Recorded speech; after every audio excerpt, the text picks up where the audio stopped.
the love I feel for you. It's too much. I have to kill you now. Welcome to Found Footage Friday. So, the Collingswood story. This is a movie from 2002. So this is old. Yeah, this is an old school. This is just post Blair Witch, but only by about 3 years. This is really early into the found footage subgenre. This is one of the OG found footage films for sure. And I don't know, please correct me if I'm wrong, but to my knowledge, this has got to be the first laptop horror movie. If you want to call it laptop, that's all I got for it. It's like Skype call kind of thing, but like on a phone. But it's not really a phone. I honestly don't know what the hell they're using. They never show them. He says a video phone. I don't know what the hell that is. It's like a camera that connects to your computer. Okay. So it's just like a webcam. So it's a webcam. But like they also have a phone in it that they like call. Like they dial numbers on the phone. Yeah, but that's the phone. Because she's like, do I have to do anything different? And he's like, no, all you have to do is just dial. Yeah, so I'm not sure. It's a made-up piece of equipment. In 1982. I was around for this era of technology. While it might exist, I don't remember it. No way. Might have. There was never a phone that you like plugged into your computer, dialed a number. You're saying no way for sure. I'm going to say it's possible. And then it called somebody on a webcam. I'm not gonna make that claim because it's possible that existed, but I'm just saying it's unlikely. I am making the claim that the video did not look this good. They always do that. Yes, though. They almost always look way clearer, which is totally fine. And that is one of those things where I don't care that it's realistic or not. I don't want to watch uber pixelated picture like it would be. That would be awful. So I'm totally willing to suspend disbelief for not having to look at garbage picture for an hour and a half, right? So totally, make it unbelievable in that way. I'm going to mention it just because it's funny to me, but I do want to talk about the fact that in 2002, that this girl is renting on a house to herself for $300 a month.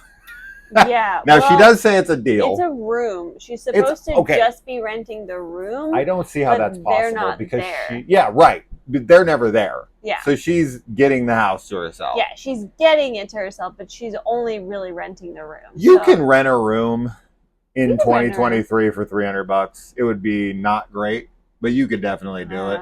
Yeah, I don't know. They exist. Sedona, I've seen it. Really? Yeah, but they're really small. She's got like the place to herself. They're never home. Of course, nowadays that would probably be $1,000. But still, so yeah, that's still a pretty crazy price. Okay, so we are going to talk spoilers. Obviously, it's Found Footage Friday. We always do spoilers. But overall thoughts of this film, I didn't like it. I know that it's kind of like a classic. I shouldn't say classic. It's an original found footage film. It is, to my knowledge, the first like webcam laptop horror movie before Unfriended or Host or The Den or any of those, or Ratter. I thought Ratter was like the original. Honestly, that's not even that old. I think that's like a couple years before Unfriended and those. When did Deadware come out? Deadware's recent. Deadware's like 2022. That was like last year. It looks older, but that's on purpose. It's retro style. Yeah, it's retro style on purpose. But no. That was made last year or the year before. That's really recent. There's like Open Windows with Elijah Wood. That's 2013, 27. But Ratter, I want to say, is like 2012, and I don't think you've ever seen that. No. There might be other ones before that, but they're slipping my memory at the moment. But this is 2002. This is this is 10 years before anything I know of. I mean, this is even early in like the internet and like very early. Like video chatting and stuff in general too. So I think one of the reasons that it probably doesn't exist is because, as you said, it's possible they just made up this technology for the movie. That's what I thought. And so they're like, they invented a subgenre that wouldn't even have existed yet because the technology in which the film. So it's like, it's almost science fiction in that sense. I don't know when the first like webcam like thing started? Like this? Like probably around this time, Skype? but they were really basic.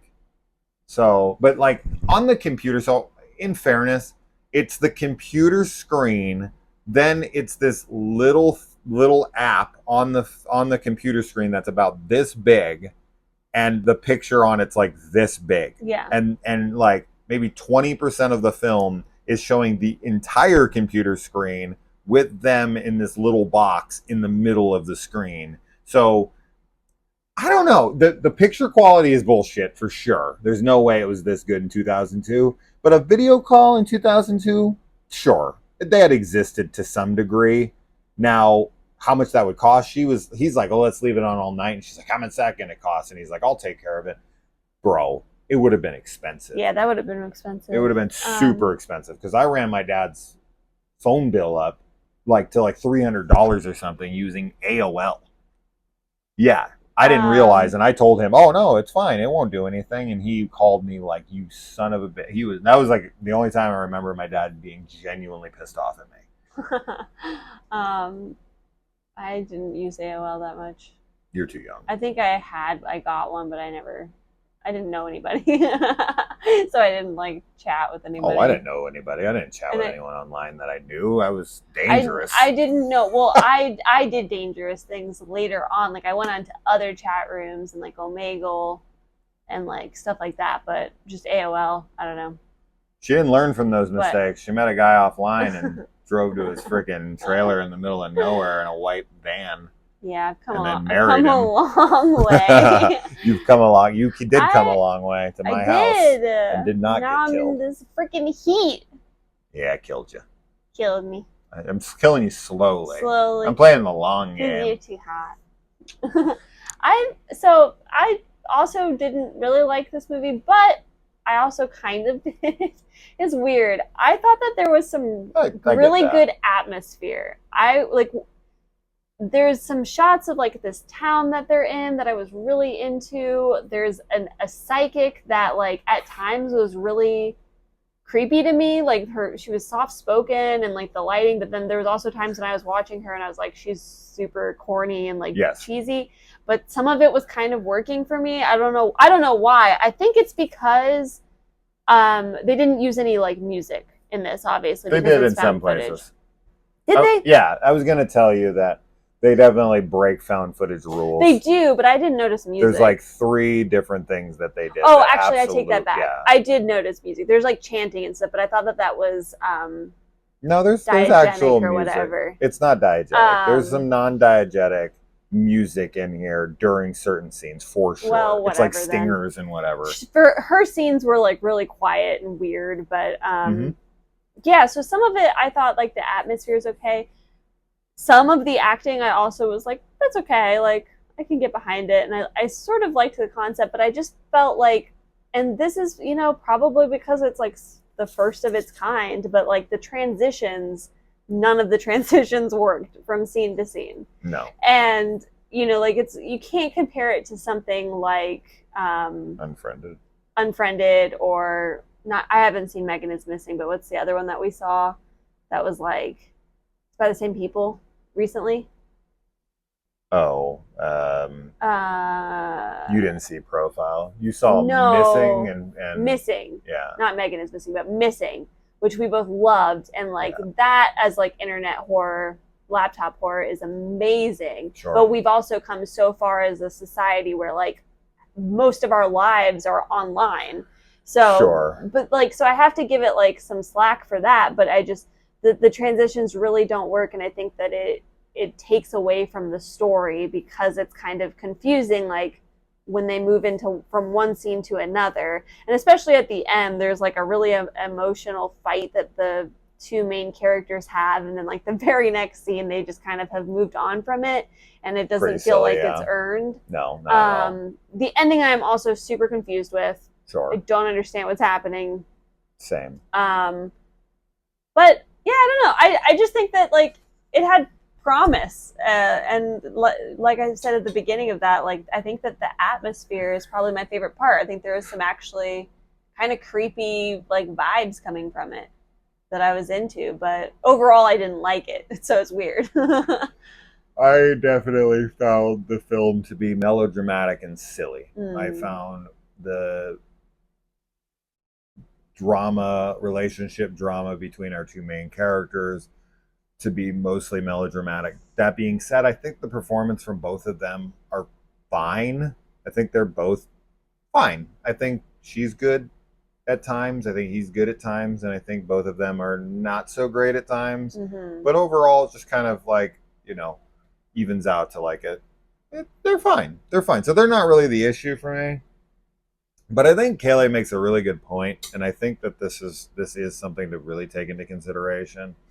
Because this is potentially the first of its kind, or at least very close to the first of its kind, it is like reinventing the wheel. It is trying something that they don't really have a grasp on. They're kind of guessing to a degree, and also trying to convey that to an audience that doesn't really understand this technology. Right? So when you do watch something like Searching, Missing, Unfriended, whatever, we now in our society, it is such an integral part of our everyday life. It feels so natural to us that there is a lot of steps removed away from the steps that you have to take towards getting the audience on board with that technology, how it conveys certain plot elements, and the connection to that stuff. Like we instinctively know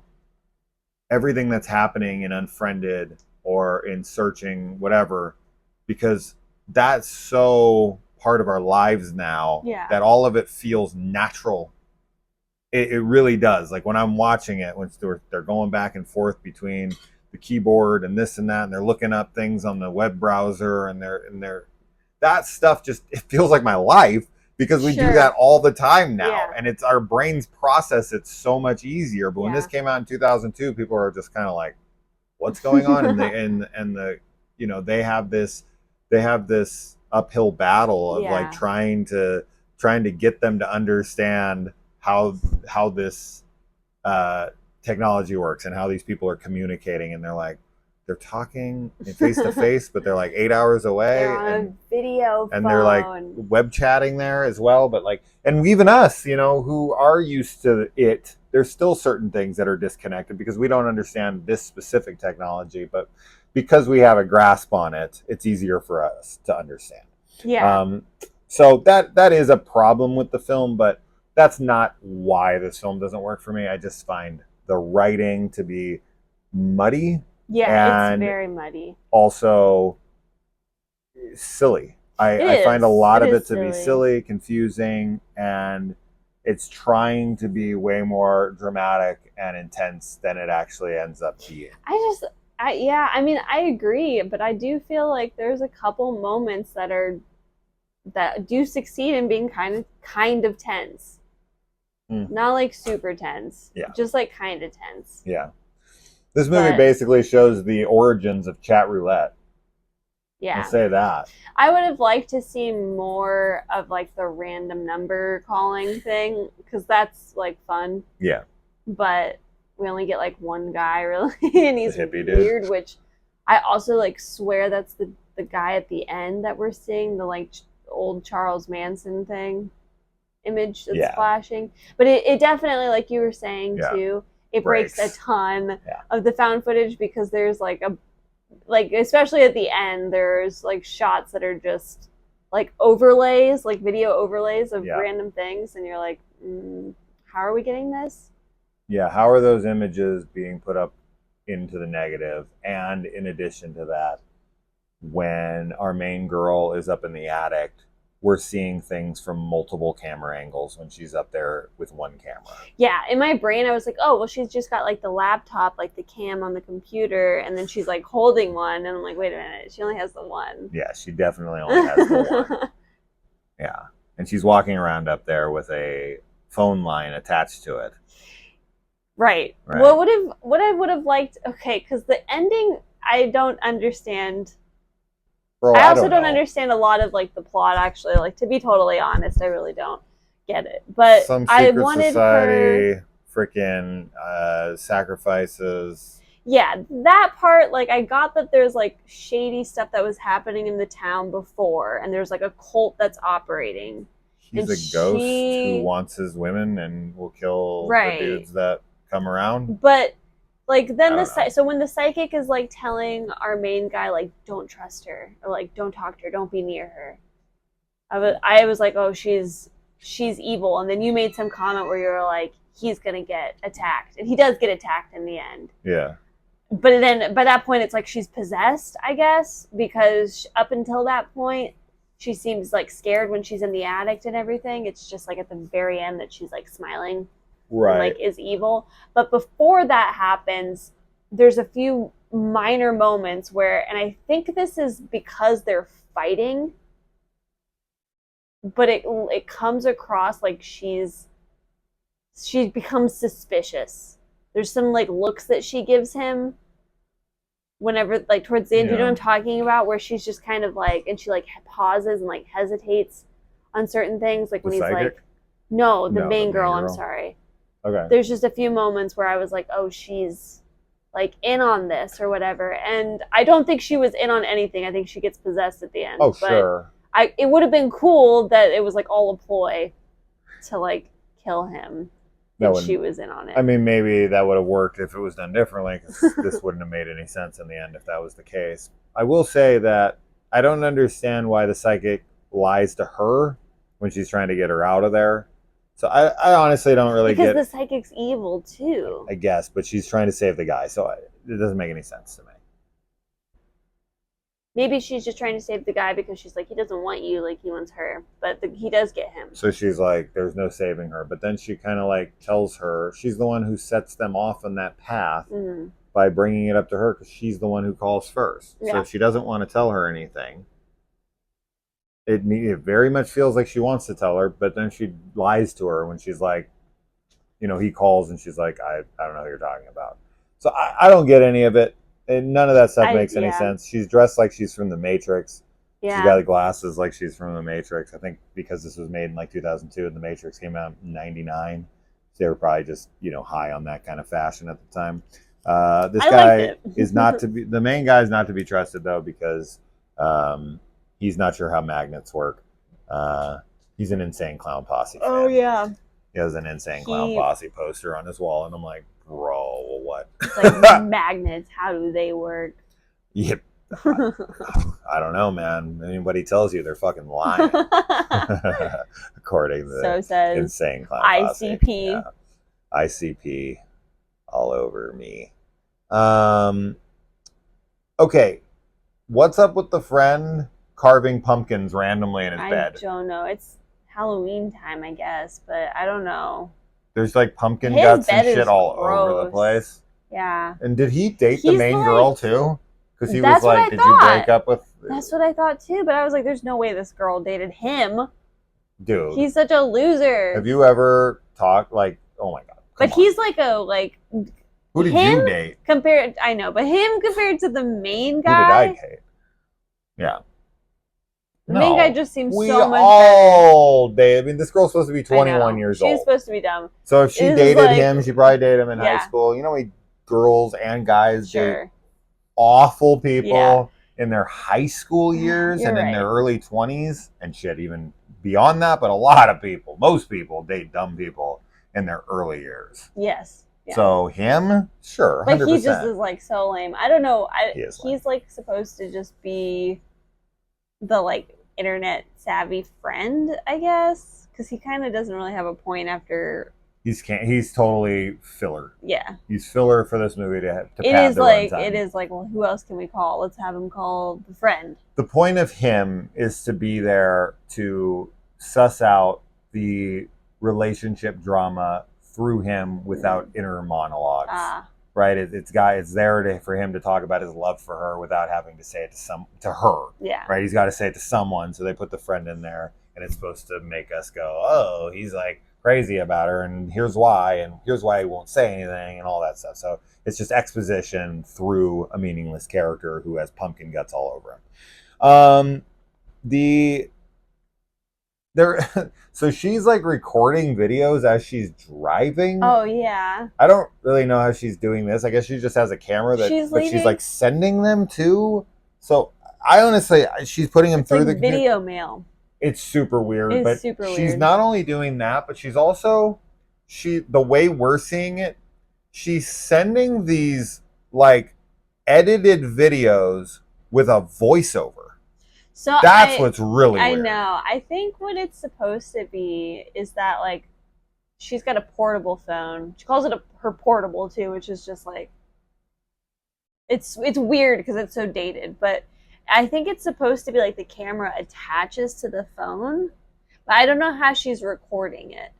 But I don't understand how she's editing it and then doing a voiceover over the footage. Because if it's a voice, the weird thing is that her audio is matching up with the sequences. Yeah.